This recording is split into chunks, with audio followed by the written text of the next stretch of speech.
সরকারি জমি দখলমুক্ত করার দাবিতে ব্যারাকপুর মোহনপুরে স্থানীয়দের বিক্ষোভ। নিশিদিন হসপিটাল, অর্থ সব নয়, পরিষেবাই আসল কথা। ঠিকানা রবীন্দ্রপল্লী, কল্যাণী হাইরোড, ওয়ার্ল্ডস মোড়ের নিকটে। যোগাযোগ 8617781276। ব্যারাকপুর মোহনপুর গ্রাম পঞ্চায়েতের 14 নম্বর সংসদের অন্তর্গত হঠাৎ কলোনি এলাকায় থাকা একটি সরকারি জমিতে গড়ে তোলা হচ্ছে বাড়ি। সেই সরকারি জায়গাতে যাতে বাড়ি না তৈরি হয়, বাচ্চাদের খেলার জন্য পার্ক কিংবা খেলার মাঠ তৈরি করা হয়, সেই দাবিতে বিক্ষোভ দেখালেন স্থানীয় বাসিন্দারা। স্থানীয় বাসিন্দাদের বক্তব্য, কে বা কারা এই সরকারি জমি দখল করে বাড়ি করছে তা তারা জানেন না, কিন্তু তারা সরকারি জায়গা দখল হতে দেবেন না। এটা পঞ্চায়েতের জমি, আমরা জেনে এসেছি। 30 বছর 40 বছর হয়েছে আমরা জেনে এসেছি এটা পঞ্চায়েতেরই জমি, কিন্তু আমরা চাই না এখানে কেউ বাসিন্দা থাকুক। এখানে খেলাধুলার করবে বাচ্চারা, একটা বয়স্ক মানুষরা আসে একটু বসবে, বিকেল হলে একটু হাঁটাচলা করবে, এটাই আমাদের আবেদন। সরকারি জমিতে বাড়ি হচ্ছে, এটা হতে পারে না। এটা আমরা তো জানি না কি করে হচ্ছে, এটা আমরা জানি না। এখন দেখেছি ঘর হচ্ছে, এই জন্যই আমাদের অসুবিধা বলছি আমরা। কিন্তু পঞ্চায়েতের লোক জানে তো, ওয়ার্ড মেম্বার জানে, ওয়ার্ড মেম্বার, কিন্তু উনি একা কি করবে? উনি তো একা। আমরা যদি 10 ওনার পিছনে না পড়ি তাহলে তো উনার কোনো ই নেই, একা তো উনি পারেন কি? হ্যাঁ, করতে হয়, হ্যাঁ, ওটাই হয়েছে কথা। কিন্তু এখন আমরা কি করবো বলুন, আমরা তো আর পাচ্ছি না, মেয়ে ছেলে মানুষ। আমরা চাই এখানে বাচ্চাদের খেলাধুলারই হোক, আমরা চাই না এখানে কেউ বাসিন্দা বাস করুক। হ্যাঁ, সরকারি জমি, এটা পঞ্চায়েতের জমি। এখন কি হচ্ছে এখানে? আমরা দেখছি রাতারাতি ঘর হয়ে যাচ্ছে, ঠিক আছে, তা ওয়ার্ড মেম্বারকে তো জানানো হয়নি। এখানে আমরা চাই যে এটাকে একটা পুজোর জায়গা বা বয়স্ক লোকেদের বসার জায়গা করতে, সেটা না হয়ে এখানে দেখছি দানাদান ঘর হয়ে যাচ্ছে। বিষয়টি নিয়ে মোহনপুর গ্রাম পঞ্চায়েতের 14 নম্বর সংসদের সদস্য অরিজিৎ দাস জানান, জায়গাটি সরকারি জায়গা, কিন্তু তা সত্ত্বেও দখল হয়ে যাচ্ছে। যেখানে মুখ্যমন্ত্রী বলছেন সরকারি জায়গা দখল করা যাবে না, সেখানে কিভাবে এই ধরনের কাজ হচ্ছে বলেও প্রশ্ন তোলেন তিনি। এই জমিটা অ্যাকচুয়ালি পঞ্চায়েতের জমি। পঞ্চায়েত মাঝখানে আমাদের একটা হয়েছিল, কমিউনিটি হল করার কথা ছিল। তো সেখান থেকে এটা যেহেতু জমিটা শালি জমি বেরোয়, ওই জন্য সরকারিভাবে কোনো ওই এখনো ওইটা কমিউনিটি হলটা ঘুরে চালবাজারের ওখানে চলে যায়। তা এই জায়গাটা পঞ্চায়েতের জমি।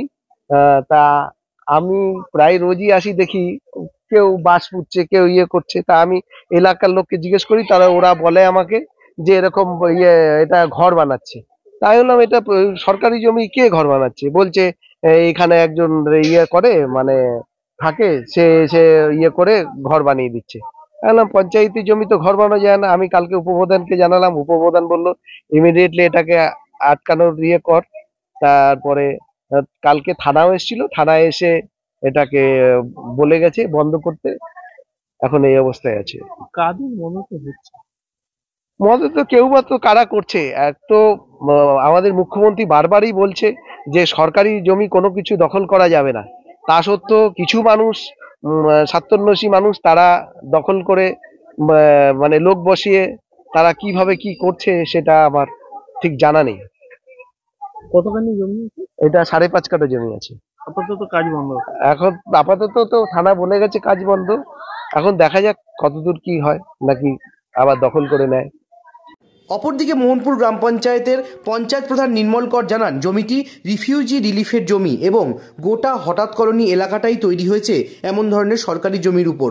তার অনুমতিতেই দুজন গৃহহীনকে সেখানে আশ্রয় দেওয়া হচ্ছে বলেও জানান তিনি।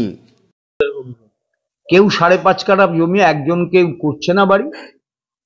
দুটি ফ্যামিলি আমার কাছে ওই এলাকা থেকে এসেছিল, ওইখানকার লোকাল মেম্বারের হাজবেন্ড নিয়ে, 15 নম্বরের যে হাজবেন্ড মেম্বার মৌমিতার বর, আমাদের পার্টির কর্মী বাবু নিয়ে এসেছিল, দীপঙ্কর দাস। একদম গৃহহীন একটি ফ্যামিলি, এখানে ওখানে থেকে বেড়ায়, অর্থনৈতিকভাবে একেবারে পুরো। আমরা বলেছি ঠিক আছে, নিজ ভূমি নিজ ঘরে ওখানে থাকো, আগামী দিনে আড়ারের জমি তোমাদের নামে ট্রান্সফার করে দিলে তোমরা ওখানে ঘর করে তোমরা ঘর পাও, এই তো বিষয়। সে ওখানকার একটা 14 নম্বরে মেম্বার, এখন বিজেপির বড় নেতা হয়েছে, সে গিয়ে পুলিশকে 14 বার ওকসাচ্ছে, প্রেস ডেকে বলছে। কোনো ব্যাপার না, আমরা নিজ ভূমি নিজ ঘরে দুটো দরিদ্র মানুষকে যদি জায়গা করে দেওয়া যায়, বলেছি ঠিক আছে বসাও, করে দেবো। সরকারি জমি ভাবে দেওয়া যায়? আরআরের জমিতে ওখানে যারা বসে আছে হঠাৎ কলোনি নামে, আরআরের জমিতে সমস্ত সরকারের জমিতে যেগুলো জায়গা আছে সেখানে সাধারণ মানুষেরাই বসবাস করছে। কোনো সরকারের জমির ওপরই প্রচুর যত কলোনি আছে পশ্চিম বাংলায়, মমতা বন্দ্যোপাধ্যায় লড়াই করে কেন্দ্রীয় সরকারের থেকে যখন ইউপিএ গভর্নমেন্ট ছিল আদায় করে এনে তাদেরকে লিজের ব্যবস্থা করে দিয়েছে। কার্গিল বলে একটা জায়গা আছে, ইরিগেশনের জমির ওপরে সমস্ত ফ্যামিলিরা বসে আছে। গরিব মানুষ যাদের নিজন্য মাথার উপরে আচ্ছাদন নেই তারা যাবে কোথায়? তাদের তো বসার জায়গা দিতে হবে। দেখতে পঞ্চায়েত বসাতে পারে, পঞ্চায়েত বলেছে নিজ ভূমি নিজ ঘরে আরআরের জমিতে বসুন। কোথায় যাবে এই লোকটা? যাবে কোথায়? আপনাদেরকে যে প্রশ্ন করছে, এই লোকটা যাবে কোথায়? কোথায় থাকবে? কার বাড়িতে থাকবে? মুখ্যমন্ত্রী তো বলছে সরকারি জমি যাতে দখল না হয়, সরকারি জমি দখল করে কোনো ব্যবসায়ী যাতে ব্যবসা করতে না পারে, দরিদ্র মানুষের মধ্যে দিতে বলছে। নিরন্ন মানুষের মধ্যে যাদের মাথার উপর আচ্ছাদন নেই, নিজ ভূমি নিজ ঘরে দিতে বলছে। তাহলে তো এখানে অনেক সরকারি জমি রাস্তাঘাটে পড়ে থাকে, সব জায়গায় তো লোক বসে বসে। কোথাও সরকারি জমিতে যদি রাস্তার ধারে জমি হতো তাহলে কখনই বলতাম না যে ওখানে গিয়ে বসো। রাস্তার ধারে যদি জমি হতো কোনো দোকানকে বলতাম না দোকানদারি করো। আপনারা নিজেরা দেখেছেন, আপনারা দাঁড়িয়ে থেকে সরকারি জমি রাস্তার উপরে যারা দোকান ঘর করেছিল তাদেরকে উচ্ছেদ আমরা দাঁড়িয়ে থেকে করেছি। এলাকার লোকের দাবি হচ্ছে যে ওখানে একটা পার্ক হতে পারতো, বাচ্চাদের খেলার জায়গা হতে পারতো। ওখানে তো অনেকগুলো জায়গা আছে, প্রায় 80 ফুট জায়গা, এক একটা রাস্তার উপরে 80 ফুট আড়াআড়ি করে জায়গা আছে। কেন দখল করে নিজেরা বসে আছে? যারা বলছেন তারা ওখানে পার্ক করতে পারতেন না? জায়গা ছেড়ে দিন না, আমরা পার্ক করে দিচ্ছি। বাস্তব মেনে নিতে হবে। ওই এলাকায় আরআরের জমিতে 12 ফুট রাস্তা করে দেওয়ার পরে দু সাইডে 40 ফুট জায়গা আছে, সেটা এলাকার মানুষেরাই দখল করে আছে।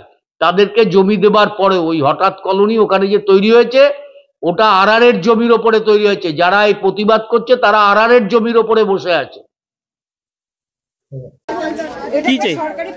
এটা একটা পার্ক হোক, বাচ্চাদের, আমাদের কোনো আপত্তি নেই, কিন্তু ঘর হবে না। ঘর আমরা চাইছি না, পাড়ায় কোনো জায়গা নেই, পাড়ায় জায়গা নেই, বাচ্চারা যেতে পারে না। বাচ্চারা কোথায় যাবে? কোথায় খেলবে? এখানে পার্ক কি হবে? আমাদের বাচ্চাগুলো কোথায় যাবে? কোথায় খেলবে? আমরা চাই না যে ঘর হোক। এখানে আমাদের দর্শকের দরকার নেই, আমাদের মাঠ হোক, বাচ্চাদের খেলার জায়গা হোক, সেটাই আমাদের দরকার। কিন্তু পরিবেশ বসুক এটা আমরা চাই না। যেতেই পারে না, কোথায় যাবে? কোথায় খেলবে? রাস্তার উপরে গেলে টোটো, অটো, বাইক, সাইকেল সব যাচ্ছে। নিশিদিন ডায়াগনস্টিক সেন্টার, এ কমপ্লিট ডায়াগনস্টিক সলিউশন। আমাদের ঠিকানা 144/1 সেন্ট্রাল রোড, আনন্দপুরি, ব্যারাকপুর, কলকাতা 122। আমাদের যোগাযোগ 9875338719। সাধ্যের মধ্যে স্বপ্নের ফ্ল্যাট খুঁজছেন? লাবণ্য গ্রুপের পক্ষ থেকে ব্যারাকপুর হরিসভা মন্দিরের নিকটে সোনাঝুরি আবাসন। থাকছে lift, top floor, set, 0% GST। এছাড়াও থাকছে ব্যাংক লোনের সুব্যবস্থা। ফ্ল্যাট বুকিং চলছে। আমাদের যোগাযোগ 7278200456।